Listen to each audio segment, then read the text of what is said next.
Today I'm going to share with you my favourite surprising crochet facts and tips. This is primarily aimed at beginners to crochet, but hopefully I've thrown a couple in there that will keep you advanced, super expert crocheters interested as well. When you do a craft for a long time and design like I do, you end up with this sort of backlog of interesting facts in your brain that you just have to get out occasionally. Hopefully this will enhance your crocheting experience and make you love this awesome hobby even more. In crochet, there are often several ways to do the same thing. There's no standard rule book of crocheting. There are lots of ways of doing the same things, from colour changes to tying in your loose ends, and different ones of them will work better or worse for different people. There is no wrong way to crochet. I'm adamant about this. Crochet is using a hook to manipulate yarn by tying it in knots, fundamentally at the basic level. If you are using a hook to tangle up some kind of woven fibre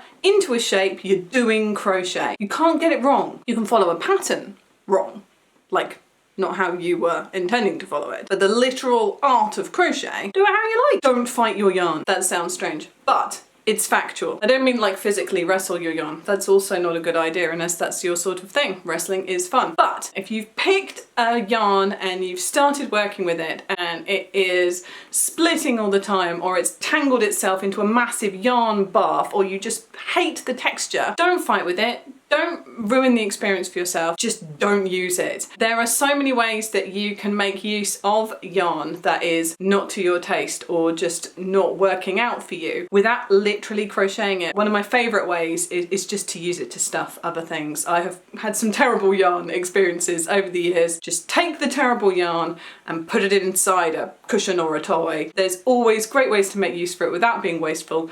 Don't fight your yarn. It'll just ruin the experience for you. Be picky about what hook you use. Personal preference in hooks ranges hugely. There are different things that are important to different people, but being picky about your hook completely changes the experience that you'll have. Making sure that it's nice and smooth inside there so it doesn't catch on the yarn, making sure that the grip is one that fits comfortably in your hand, that's got a bit of friction but not too much, that the texture's okay with. Be picky about your hook and don't be embarrassed about being picky with your hook. It is the essential part of this. It is where crochet comes from. You can't do it without a hook. Be picky about your hook. And while we're talking about hooks, hold your hook however you want, however works for you. You've got the so-called pencil grip and knife grip ways of doing things.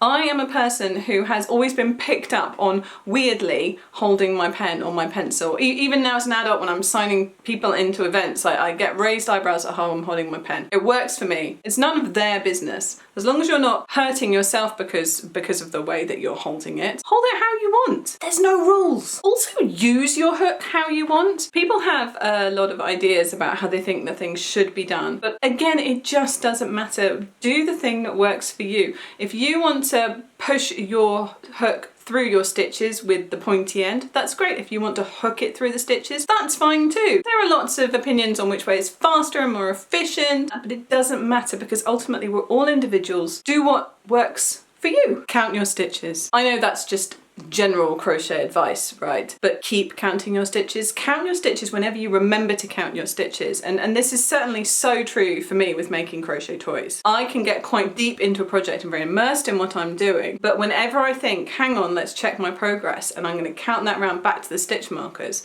it is not that uncommon for me to find that I have dropped or gained a stitch at some point as I'm going through, and then I can adjust it accordingly or undo it if necessary. But it just really pays to keep you on track, just to count much more often than you think you might need to. Anything can be a stitch marker. I own so many different types of stitch markers, and there are various sort of pros and cons to the different ones.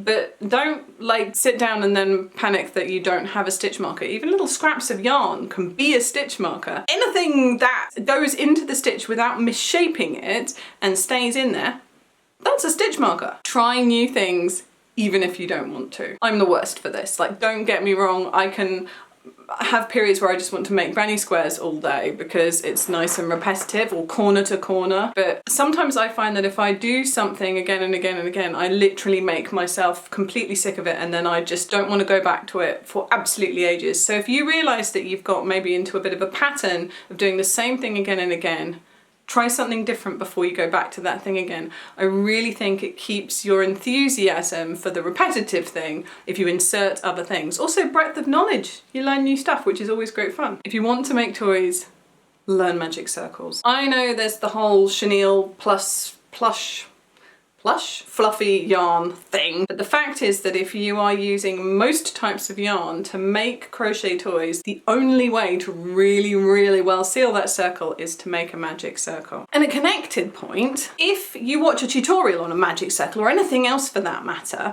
and it doesn't make sense, don't assume that you're stupid or you're wrong or you can't do it. Watch a different tutorial. Right back to the beginning of this chat, different people do different things in different ways. Watch a variety of tutorials for the same technique. You'll be amazed how some of them are just a much better fit for you. I have a very particular way of making a magic circle, which is the best one for me. It is not the first one I was shown, and it is quite different to, for example, how my friend Sarah makes a magic circle. It's okay to ask questions in comments under blog posts or YouTube videos like this. It's okay to politely ask questions of people you know. Asking questions is a really important part of learning, even if you've been doing something for a really long time. Schedule days or blocks of time where you don't crochet at all. I'm so bad at this because if I enjoy doing a thing, I want to do a thing. If I'm doing something, I'm doing it. But it's so important, not just for your joints and your wrists and your back and everything else. It's really important for your continued pleasure in something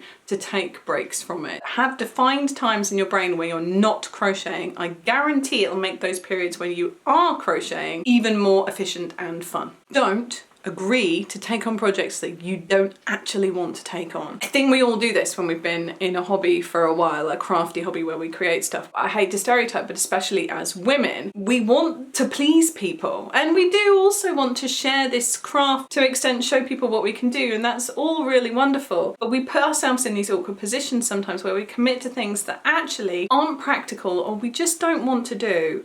So if someone asks you to do something, always have this mental holding message. Oh, that sounds really fun. Let me check what my schedule's like and I'll get back to you. Some kind of holding reply so that you can make a sensible, slightly emotionally removed from the situation decision before you feel like you've overcommitted yourself. And on a similar note, don't undervalue your work. Now, whether that's financially or in terms of time, what you're doing doesn't just have this budgetary value of the actual yarn.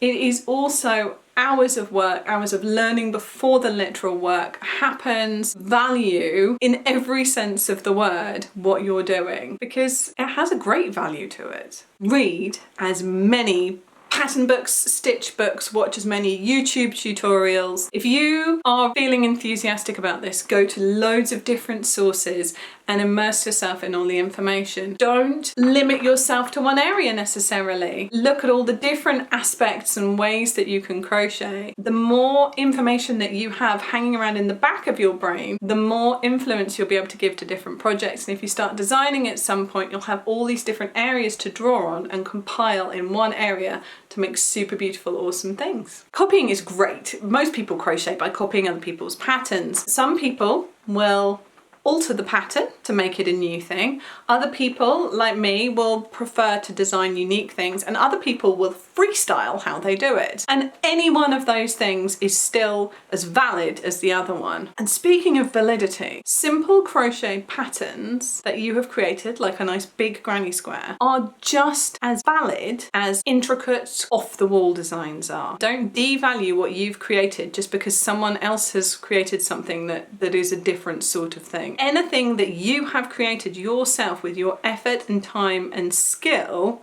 is just as valid and valuable as anything else. Don't let anybody make you feel like your project is not as wonderful because it's a granny square and not a giant wall hanging. And finally, it's one of those if you learn how to do this tell me how things, but it doesn't matter what anyone else thinks. of your crochet. It just matters that you're doing it. It doesn't even matter if it turned out particularly exactly how you wanted. The fact is that you're sitting down and doing something creative that requires skill and attention and time, and that's awesome. That is so great that you're sitting there doing that. Enjoy it, feel motivated by it, and know that this sort of both fun and productive use of your time is a brilliant thing, regardless of what the outcome is. Those are my thoughts for today. I hope that some of them have been surprising or interesting or helpful, and I would love to hear your slightly out there or really out there crochet tips and facts in the comments section below if you'd like to share them with me. I look forward to chatting with you there, and happy crocheting.